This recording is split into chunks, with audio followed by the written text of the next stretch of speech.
अस्सलाम वालेकुम दोस्तों, कैसे हैं आप सब लोग। उम्मीद है आप सब लोग अपने घरों में खैर खैरियत से होंगे।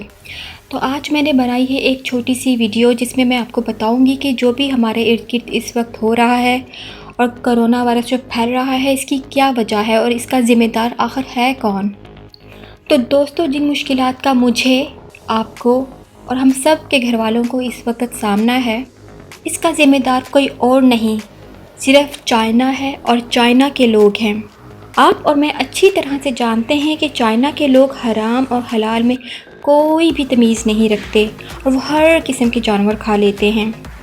जैसा कि वो खाते हैं केकड़े। जी हाँ, आपने बिल्कुल सही सुना है। वो केकड़ों को स्टिक पर लगाकर मार्केट में बेचते हैं और फिर लोग उनको परचेज़ भी करते हैं और उन ज़िंदा केकड़ों को बहुत ही मज़े से खाते हैं। आप यकीन नहीं मानेंगे, वो तो ऐसे ऐसे जानवर खा लेते हैं जिनको आप खाना तो क्या देखना भी पसंद नहीं करेंगे, जैसे कि मगरमच्छ, ऑक्टोपस, मेंढक, कीड़े मकोड़े, सूंडियाँ, लार्वास, खूबसूरत दिखने वाली छिपकलियाँ और मज़ेदार से चूहे। यहाँ तक कि वो सांप को भी नहीं छोड़ते, वो सांप को भी पकाकर खा लेते हैं या फिर उसका बारबेक्यू करते हैं। दुनिया का कोई भी जानवर इनके हाथों से महफूज नहीं है। चाइना के लोग जब डेट्स पर जाते हैं या फिर बिज़नेस मीटिंग करते हैं तो वो पिज़्ज़ा नहीं खाते और ना ही खाते हैं वो चिकन बारबेक्यू। गैस कीजिए भला वो क्या खाते हैं। वो खाते हैं समुद्री ऑक्टोपस, और वो भी ज़िंदा। जी हाँ, बिल्कुल ज़िंदा। चाइना के मर्द और औरतें ज़िंदा ऑक्टोपस को बहुत ज़्यादा पसंद करते हैं और वो इसको खाते हैं स्पेशल सॉसेस के साथ, क्योंकि उनका मानना है कि ज़िंदा ऑक्टोपस की कोई भी फीलिंग्स नहीं होती और जब उसको सॉस के साथ खाया जाता है वो ज़्यादा मज़ेदार लगता है। यूट्यूब पर आपको बहुत सारी ऐसी वीडियोस मिल जाएंगी जिसमें चाइना के लोग आपको सिखाते हैं कि ज़िंदा ऑक्टोपस को खाने का सही तरीका क्या है। लेकिन फिर कभी कभार ऐसे भी होता है कि लोगों से गलती हो जाती है और जब वो ज़िंदा ऑक्टोपस को खाते हैं तो वो उनकी खुराक की नाली या फिर सांस की नाली में फंस जाता है, जिसकी वजह से उनकी डेथ भी हो जाती है।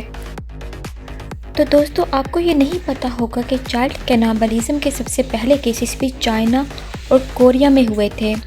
वो लोग क्या करते थे कि जो बच्चे पैदाइश से पहले या पैदाइश के बाद किसी वजह से मर जाते थे वो उनको ले जाते थे और मार्केट में सेल करते थे। और फिर हैरानी की बात यह है कि ऐसे लोग भी थे जो इन बच्चों को परचेज़ करके इनको घर लेके जाते थे, इनको पकाते थे, इनका बारबेक्यू करते थे और इनको मेहमानों को सर्व करते थे। है ना ये अजीब सी बात।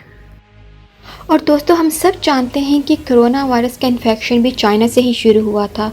ये शुरू हुआ था तकरीबन 31 दिसंबर 2019 को, जब वुहान शहर के एक रहायशी ने ऐसी चमगादड़ को खा लिया था जिसको कोरोना वायरस था। चाइना के लोग चमगादड़ का सूप बहुत ज़्यादा शौक़ से पीते हैं और ये सूप वहाँ के रेस्टोरेंट्स में आम सर्व होता है। अब आप सोच रहे होंगे कि क्या चमगादड़ भी कोई खाने की चीज़ है।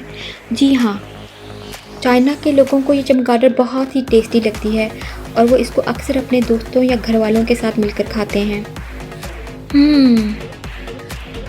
दुनिया में कोरोना की कई इकसाम पाई जाती हैं जिसकी वजह से जानवर और इंसान अक्सर बीमार हो जाते हैं, जैसा कि हमें खांसी, नज़ला और ज़ुकाम जैसी शिकायत हो जाती हैं वक्तन फ़वक्तन। लेकिन जो चमगादड़ उस शहरी ने खाई थी उसको ख़ास किस्म का कोरोना वायरस का इन्फेक्शन था, जिसको साइंसदानों ने अभी तक दरियाफ्त भी नहीं किया था और ना ही जिसकी कभी कोई वैक्सीन तैयार की गई थी। इसीलिए साइंसदानों ने इसको नोवल कोरोना वायरस का भी नाम दिया।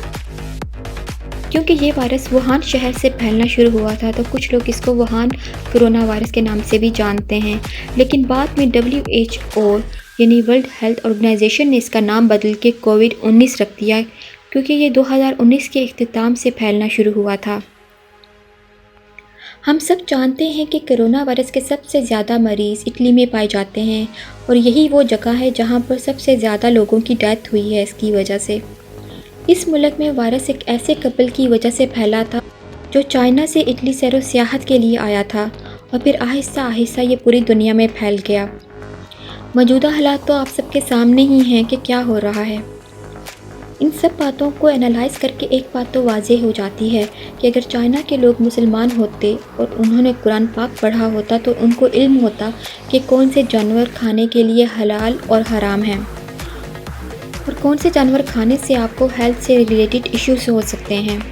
ہم سب مسلمان ہیں اور ہم سب بہت زیادہ لکی ہیں کیونکہ ہمیں حرام اور حلال کا فرق بچپن سے ہی بتایا جاتا ہے۔ اور ایک اور بات بھی ثابت ہوتی ہے کہ اللہ تعالیٰ نے ہمیں جن چیزیں کھانے سے منع کیا ہے اس میں کوئی نہ کوئی حکمت موجود ہے ہمارے لیے۔ اینڈ پہ بس میں صرف یہی کہنا چاہوں گی کہ پلیز آپ بہت زیادہ احتیاط کریں اور اپنا اور اپنے گھر والوں کا بہت سارا خیال رکھیے گا۔ اگر آپ کو یہ ویڈیو پسند آئی ہے تو اسے اپنے دوستوں کے ساتھ لازم شیئر کیجیے گا۔ میری ویڈیو کو لائک اور سبسکرائب کرنا مت بھولیے گا، اور مجھے اپنی دعاؤں میں ضرور یاد رکھیے گا۔ اللہ حافظ۔